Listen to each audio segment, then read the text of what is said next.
Hi മക്കളെ, നമ്മളിന്ന് 10ാം class കെമിസ്ട്രിയിലെ 5ാമത്തെ chapter ആയിട്ടുള്ള കോമ്പൗണ്ട്സ് ഓഫ് നോൺ മെറ്റൽ അഥവാ അലോഹ സംയുക്തങ്ങൾ എന്ന ചാപ്റ്ററിനെ കുറിച്ചാണ് പഠിക്കാൻ പോകുന്നത്. ഇതിലേറ്റവും പ്രധാനപ്പെട്ട മറ്റൊരു ടോപ്പിക്കാണ് effect of concentration at equilibrium അഥവാ സന്തുലനാവസ്ഥയിൽ ഗാഢതയ്ക്കുള്ള സ്വാധീനം. ഓക്കെ, അപ്പോൾ എല്ലാവരും ഇതിനു മുന്നേ ഇട്ട വീഡിയോ ആയിട്ടുള്ള ലേ ഷാഡ്ലിയർ പ്രിൻസിപ്പിളിൻ്റെയും എഫക്റ്റ് ഓഫ് പ്രഷറിൻ്റെയും എഫക്റ്റ് ഓഫ് ടെമ്പറേച്ചറിൻ്റെയും വീഡിയോ കണ്ടതിന് ശേഷമാണ് ഈ വീഡിയോ കൂടി കാണുന്നത് വിശ്വസിക്കുന്നു. എങ്കിൽ നമുക്ക് നേരെ നമ്മുടെ പോയിന്റിലേക്ക് കടക്കാം. ഓക്കെ, നമ്മുടെ ടോപ്പിക്കാണ് influence of concentration at equilibrium. അല്ലെ, ഒരു ഈക്വിലിബ്രിയം, ഒരു സന്തുലനാവസ്ഥയിൽ ഗാഢതയ്ക്കുള്ള സ്വാധീനം എന്താണെന്നാണ് പറയാൻ പോകുന്നത്. ഓക്കെ, ഇവിടെ നമ്മൾ ഹേബർ പ്രോസസ് അല്ലെ, നൈട്രജനും ഹൈഡ്രജനും കൂടി ചേർന്നുണ്ടാകുന്ന അമോണിയ ആയിട്ട് മാറുന്ന ഹേബർ പ്രോസസ് ആണ് കൺസിഡർ ചെയ്തേക്കുന്നത്. ഓക്കെ, ഇവിടുത്തെ ആ റിവേഴ്സിബിൾ കാണിച്ചെന്ന് മനസ്സിലാവും, നമുക്കൊരു റിവേഴ്സിബിൾ റിയാക്ഷൻ ആണെന്ന്. ഓക്കെ, ഈ റിയാക്ഷനിൽ സാറ് കുറച്ച് മുകളിലും താഴേക്കായിട്ട് ഒരു എക്സ്ട്രാ ആരോ ഇട്ടിട്ടുണ്ട്. അത് കണ്ടൊന്നും പേടിക്കേണ്ട ആവശ്യമില്ല. ഒറ്റ കാര്യം ഓർത്താൽ മതി, ഇവിടെ റിയാക്റ്റൻസ് ഉണ്ട്, പ്രൊഡക്ട്സ് ഉണ്ട്. ഇവിടെ നമ്മുടെ റിയാക്റ്റൻസ് നൈട്രജനും ഹൈഡ്രജനും, ഇവിടുത്തെ പ്രൊഡക്റ്റ് ആണ് അമോണിയ. അപ്പോൾ എല്ലാവരും ഇവിടെ ഫോർവേഡ് റിയാക്ഷൻ മാത്രം കൺസിഡർ ചെയ്യാം. ഫോർവേഡ് റിയാക്ഷനിൽ നമ്മുടെ നൈട്രജനും ഹൈഡ്രജനും കൂടി ചേർന്ന് അമോണിയ ഉണ്ടായിക്കൊണ്ടിരിക്കുകയല്ലേ. ദാറ്റ് മീൻസ് ഫോർവേഡ് നടക്കുന്തോറും അമോണിയയുടെ അളവ് കൂടി വരുന്നു. അതാണ് സാറ് മുകളിലേക്ക് ആരോ കാണിച്ചേക്കുന്നത് അല്ലേ. നമ്മുടെ പ്രൊഡക്റ്റ് ഉണ്ടാകും തോറും ഫോർവേഡിൽ റിയാക്റ്റൻസ് ആയ നൈട്രജന്റെയും ഹൈഡ്രജന്റെയും അളവ് കുറഞ്ഞു വരും. ദാറ്റ് മീൻസ് ഒരു ഫോർവേഡ് റിയാക്ഷൻ നടക്കുമ്പോൾ റിയാക്റ്റൻസിന്റെ കോൺസെൻട്രേഷൻ കുറയുകയും പ്രൊഡക്റ്റിന്റെ കോൺസെൻട്രേഷൻ കൂടുകയും ചെയ്യുന്നു. ഇനി നിങ്ങൾ നേരെ ബാക്ക്വേർഡ് റിയാക്ഷൻ മാത്രം കൺസിഡർ ചെയ്യാം. ബാക്ക്വേർഡ് റിയാക്ഷനിലെ പ്രൊഡക്റ്റായ അമോണിയയുടെ അളവ് കുറയുകയും റിയാക്റ്റൻസ് ആയ നൈട്രജന്റെയും ഹൈഡ്രജന്റെയും അളവ് കൂടി വരികയും ചെയ്യുന്നു. ദാറ്റ് മീൻസ് ഒരു റിവേഴ്സിബിൾ റിയാക്ഷനിലെ ഫോർവേഡ് റിയാക്ഷനിലെ റിയാക്റ്റൻസ് കുറഞ്ഞ് പ്രൊഡക്റ്റ് കൂടുന്നു, ബാക്ക്വേർഡ് റിയാക്ഷനിലെ പ്രൊഡക്റ്റ് കുറഞ്ഞ് റിയാക്റ്റന്റ് കൂടുന്നു. ഈ ഒരു ലോജിക്ക് എല്ലാവരുടെയും മനസ്സിലുണ്ടാവണം. ഇനി നിങ്ങൾ ഒറ്റ കാര്യം മാത്രം ഓർക്കാം, ലേ ഷാഡ്ലിയർ പ്രിൻസിപ്പിൾ അനുസരിച്ച് നമുക്ക് വേണമെന്നുണ്ടെങ്കിൽ ഇവിടെ നൈട്രജന്റെ കോൺസെൻട്രേഷൻ, ഹൈഡ്രജന്റെ കോൺസെൻട്രേഷൻ, അമോണിയയുടെ കോൺസെൻട്രേഷൻ, ദാറ്റ് മീൻസ് റിയാക്റ്റൻസിൻ്റെയോ പ്രൊഡക്റ്റിൻ്റെയോ കോൺസെൻട്രേഷൻ നമുക്ക് കൂട്ടുവാനും സാധിക്കും, കുറക്കുവാനും സാധിക്കും. ഇനി എക്സാമിന് പോകുമ്പോൾ നമുക്ക് ചോദിക്കുന്ന ഒരു ക്വസ്റ്റ്യൻ നോക്കാം. അതാണ് if concentration of nitrogen increases. ഈ റിയാക്ഷനിൽ നൈട്രജന്റെ മാത്രം കോൺസെൻട്രേഷൻ, കുറച്ച് നൈട്രജൻ കൂട്ടി അല്ലെ, കോൺസെൻട്രേഷൻ ഓഫ് നൈട്രജൻ കൂട്ടി എന്ന് പറയണം. അപ്പോൾ നോക്കുന്നു, ഞാനിവിടെ മാർക്ക് ചെയ്തിട്ടുണ്ട്. എന്താണ്, നൈട്രജന്റെ അളവ് കൂട്ടി. അപ്പൊ നമ്മൾ നൈട്രജന്റെ അളവ് കൂട്ടാൻ ശ്രമിച്ചാൽ അക്കോർഡിംഗ് ടു ലേ ഷാഡ്ലിയർ പ്രിൻസിപ്പിൾ, ഈ ലേ ഷാഡ്ലിയർ പ്രിൻസിപ്പിൾ അനുസരിച്ച് സിസ്റ്റം എന്ത് ചെയ്യും, നൈട്രജന്റെ അളവ് കുറക്കാൻ ശ്രമിക്കും അല്ലെ. നമ്മൾ എന്ത് മാറ്റമാണോ വരുത്തുന്നത് നേരെ ഓപ്പോസിറ്റ് ആയിരിക്കും സിസ്റ്റം ചെയ്യാം അല്ലെ. അപ്പൊ നമ്മൾ നൈട്രജൻ കൂട്ടാൻ ശ്രമിക്കും തോറും സിസ്റ്റം നൈട്രജൻ കുറക്കാൻ ശ്രമിക്കും. അപ്പൊ നോക്കാൻ പറ്റും, നൈട്രജൻ കുറയുന്നത് ഏത് റിയാക്ഷനിലാണ്, ഫോർവേഡ് റിയാക്ഷനിലാണ്. ശരിയല്ലേ, ഫോർവേഡ് നടക്കും തോറും നൈട്രജൻ കുറഞ്ഞുകൊണ്ടിരിക്കല്ലേ. അപ്പൊ നമ്മൾ നൈട്രജന്റെ അളവ് കൂട്ടിയാൽ സിസ്റ്റം നൈട്രജന്റെ അളവ് കുറക്കാനായി എന്ത് ചെയ്യുന്നു, ഫോർവേഡ് റിയാക്ഷൻ്റെ സ്പീഡ് കൂടും. ശരിയല്ലേ, ഇപ്പൊ ഫോർവേഡ് നടക്കും തോറും റിയാക്റ്റൻസിന്റെ അളവ് കുറയുന്നു. ഇപ്പൊ ഈ ക്വസ്റ്റ്യൻ ചോദിച്ചത് നൈട്രജന്റെ കേസിലാണെങ്കിലും അതേപോലെ ഹൈഡ്രജന്റെ കേസിലാണെങ്കിലും നൈട്രജൻ കൂട്ടിയാലും ഹൈഡ്രജൻ കൂട്ടിയാലും നമ്മൾ അവിടെ ബേസിക്കലി ചെയ്യുന്നത് റിയാക്റ്റൻസിന്റെ കോൺസെൻട്രേഷൻ കൂട്ടുന്നു. റിയാക്റ്റന്റിന്റെ കോൺസെൻട്രേഷൻ കൂട്ടിയാൽ റിയാക്റ്റൻസിന്റെ കോൺസെൻട്രേഷൻ കുറയുന്ന പ്രോസസ് ഫോർവേഡ് റിയാക്ഷൻ ആണ്. അപ്പോൾ സിസ്റ്റം ഫോർവേഡ് റിയാക്ഷന്റെ സ്പീഡ് കൂട്ടി എന്ത് ചെയ്യുന്നു, അതിനെ പഴയ പോലെ ഇക്വിലിബ്രിയത്തിലേക്ക് എത്തുന്നു.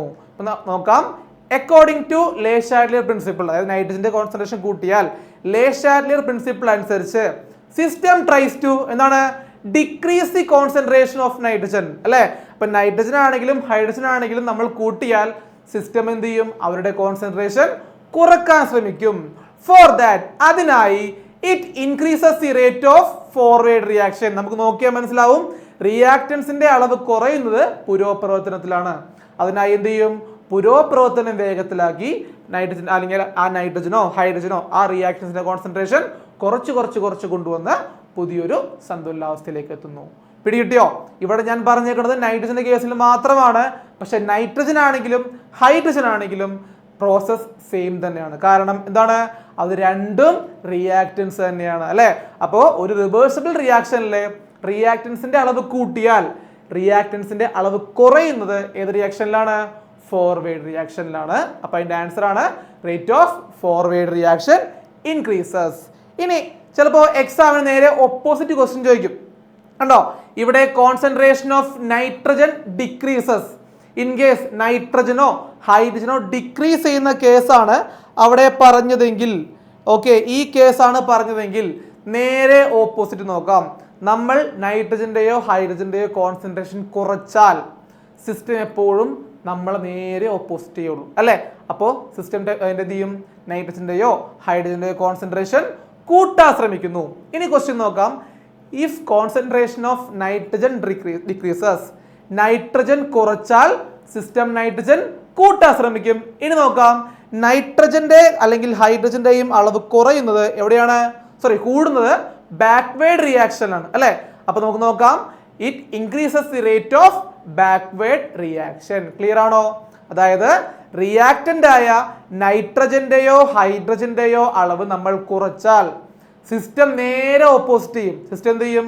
ആ റിയാക്റ്റന്റ് ആയ നൈട്രജന്റെയോ ഹൈഡ്രജന്റെയോ അളവ് കൂട്ടാൻ ശ്രമിക്കും. ശരിയല്ലേ? അപ്പൊ നൈട്രജന്റെയും ഹൈഡ്രജന്റെയും അളവ് കൂട്ടാൻ ശ്രമിക്കുന്നത് ബാക്ക്വേർഡ് റിയാക്ഷനിലാണ്. ശരിയല്ലേ? അപ്പോ എന്താണ് answer? Rate of backward reaction increases. Clear ആയെന്ന് വിശ്വസിക്കുന്നു.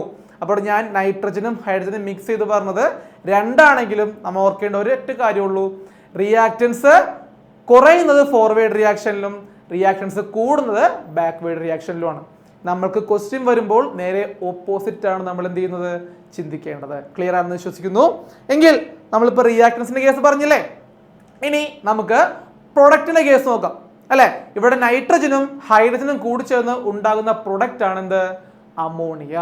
അപ്പൊ നോക്കാം, if concentration of ammonia increases, അമോണിയയുടെ ഗാഢത കൂട്ടിയാൽ, നമ്മൾ അമോണിയയുടെ ഗാഢത കൂട്ടിയാൽ സിസ്റ്റം അമോണിയയുടെ ഗാഢത എന്ത് ചെയ്യും? കുറക്കാൻ ശ്രമിക്കും അല്ലെ. നമ്മൾ കൂട്ടിയാൽ സിസ്റ്റം എന്ത് ചെയ്യും? കുറക്കാൻ ശ്രമിക്കും. അമോണിയയുടെ ഗാഢത കുറക്കാൻ ശ്രമിക്കും. നോക്കിയാൽ മനസ്സിലാകും, അമോണിയയുടെ ഗാഢത കുറയുന്നത് എവിടെയാണ്? ബാക്ക്വേർഡ് റിയാക്ഷനിലാണ്. അപ്പൊ ആൻസർ എന്താണ്? Rate of backward reaction increases, അഥവാ പശ്ചാത്പ്രവർത്തനം വേഗത്തിലാക്കുന്നു. അപ്പൊ നോക്കിയാൽ മനസ്സിലാകും, according to Le Chatelier principle, Le Chatelier principle അനുസരിച്ച് സിസ്റ്റം ട്രൈസ് ടു എന്താണ്? Decrease the concentration of ammonia. നമ്മൾ അമോണിയ കൂട്ടിയാൽ ഇവർ അമോണിയ എന്ത് ചെയ്യും? കുറക്കാൻ ശ്രമിക്കുന്നു. Four that it increases the rate of backward reaction. ഇവിടെ അമോണിയ കുറയുന്നത് എവിടെയാണ്? ബാക്ക്വേർഡ് റിയാക്ഷനിലാണ്. അപ്പോൾ എന്താണ്? റേറ്റ് ഓഫ് ബാക്ക്വേർഡ് റിയാക്ഷൻ അഥവാ പശ്ചാത്പ്രവർത്തനം വേഗത്തിലാക്കുന്നു. ക്ലിയർ ആണല്ലോ? എങ്കിൽ നമുക്ക് അടുത്ത നോക്കാം. If concentration of ammonia decreases, ammonia കുറച്ചാൽ സിസ്റ്റം എന്ത് ചെയ്യും? അമോണിയ കൂട്ടാൻ ശ്രമിക്കും. കണ്ടോ, അമോണിയ കൂടുന്നത് എവിടെയാണ്? ഫോർവേഡ് റിയാക്ഷനിലാണ് അല്ലെ. അപ്പോ അമോണിയ കൂടുന്നത് ഫോർവേഡ് റിയാക്ഷൻ ആണ്. അപ്പൊ സിസ്റ്റം അമോണിയ കൂട്ടാൻ ശ്രമിക്കുന്നത് ഫോർവേഡിന്റെ സ്പീഡ് കൂട്ടിയിട്ടായിരിക്കും അല്ലെ. അപ്പൊ ആൻസർ എന്താണ്? It increases the rate of forward reaction. നോക്കാം, according to Le Chatelier principle, Le Chatelier principle അനുസരിച്ച് system tries to increase the concentration of ammonia. System അമോണിയയുടെ കോൺസെൻട്രേഷൻ കൂട്ടാനായി ശ്രമിക്കുന്നു അല്ലെ. അമോണിയ കൂടുന്നത് എവിടെയാണ്? ഫോർവേഡ് റിയാക്ഷൻ അല്ലേ. അപ്പോ for that it increases the rate of forward reaction. അതിനായി പുരോപ്രവർത്തനം വേഗത്തിലാക്കി പുതിയൊരു സന്തുലിതാവസ്ഥയിലേക്ക് എത്തുന്നു. എല്ലാവർക്കും ക്ലിയർ ആയെന്ന് വിശ്വസിക്കുന്നു. അപ്പോൾ ഇതുപോലെ ക്വസ്റ്റ്യൻ വന്നു കഴിഞ്ഞാൽ, കോൺസെൻട്രേഷന്റെ കേസിൽ ഒരു ക്വസ്റ്റ്യൻ വന്നു കഴിഞ്ഞാൽ എപ്പോഴും നമ്മൾ ഓർക്കേണ്ടത്, നമുക്ക് ഒരു റിയാക്ഷനിൽ റിയാക്റ്റന്റ് ഉണ്ടാകും, പ്രൊഡക്റ്റ് ഉണ്ടാകും. ഓക്കെ, അപ്പോൾ അതിൽ ഫോർവേഡിൽ നമുക്കറിയാം റിയാക്റ്റന്റ് പ്രൊഡക്റ്റ് ആയും ബാക്ക്വേഡിലെ പ്രൊഡക്റ്റ് തിരിച്ച് റിയാക്റ്റന്റ് ആയിട്ടും മാറും. ഈ കാര്യം അറിയാലോ. ഇനി നിങ്ങൾ ഫോർവേഡ് റിയാക്ഷൻ, ഏത് റിയാക്ഷൻ ആയിക്കോട്ടെ, ഫോർവേഡിൽ റിയാക്റ്റൻസ് കുറഞ്ഞു വരും, ബാക്ക്വേഡിൽ റിയാക്റ്റൻസ് ഫോർവേഡിൽ റിയാക്റ്റന്റ് കുറഞ്ഞ് പ്രൊഡക്റ്റ് കൂടുന്നു, ബാക്ക്വേഡിൽ പ്രൊഡക്റ്റ് കുറഞ്ഞ് റിയാക്റ്റന്റ് കൂടി വരികയും ചെയ്യുന്നു. ഓക്കെ, ഇത് ബേസിക് സ്ട്രക്ചർ എഴുതിയാണ്. ഏത് റിയാക്ഷനിലാണെങ്കിലും ഫോർവേഡ് റിയാക്ഷനിൽ റിയാക്റ്റന്റ് കുറയുകയും പ്രൊഡക്റ്റ് കൂടുകയും ചെയ്യുന്നു. ബാക്ക്വേഡ് റിയാക്ഷനിൽ പ്രൊഡക്റ്റ് കുറയുകയും റിയാക്റ്റന്റിന്റെ കോൺസെൻട്രേഷൻ കൂടുകയും ചെയ്യുന്നു. ഈ ഒരു കാര്യം നമ്മൾ ജസ്റ്റ് ഒരു ആരോ ഇട്ട് മാർക്ക് ചെയ്ത് കഴിഞ്ഞാൽ നിങ്ങൾക്ക് ഏതൊരു ക്വസ്റ്റ്യൻ വന്നു കഴിഞ്ഞാലും, അത് നൈട്രജൻ ആണെങ്കിലും ഹൈഡ്രജൻ ആണെങ്കിലും അമോണിയ ആണെങ്കിലും, ഇൻ കേസ് റിയാക്ഷൻ മാറി വേറെ റിയാക്ഷൻ വന്നു കഴിഞ്ഞാലും നമുക്ക് സിമ്പിളായിട്ട് ലോജിക്കലി ആൻസറിലേക്ക് എത്താൻ പറ്റും. ഓക്കെ, അപ്പോൾ എല്ലാവർക്കും ഈ ടോപ്പിക് കൂടി മനസ്സിലായെന്ന് കരുതുന്നു. വളരെ ഇമ്പോർട്ടൻറ്റ് ടോപ്പിക്കാണ്. അതുപോലെ തന്നെ SSLC എക്സാമിൽ എല്ലാ വർഷവും റിപ്പീറ്റ് ആയിട്ട് ചോദിക്കുന്ന ക്വസ്റ്റ്യൻ ആണ് effect of concentration, effect of pressure, effect of temperature. നിർബന്ധമായിട്ടും SSLC എക്സാമിന് ഫുൾ മാർക്ക് നോക്കുന്ന കുട്ടികളാണെങ്കിൽ നിങ്ങൾ നിർബന്ധമായിട്ടും കണ്ടിരിക്കേണ്ടതാണ്. എല്ലാവരും നന്നായിട്ട് പഠിച്ച് എക്സാം എഴുതാം. All the best.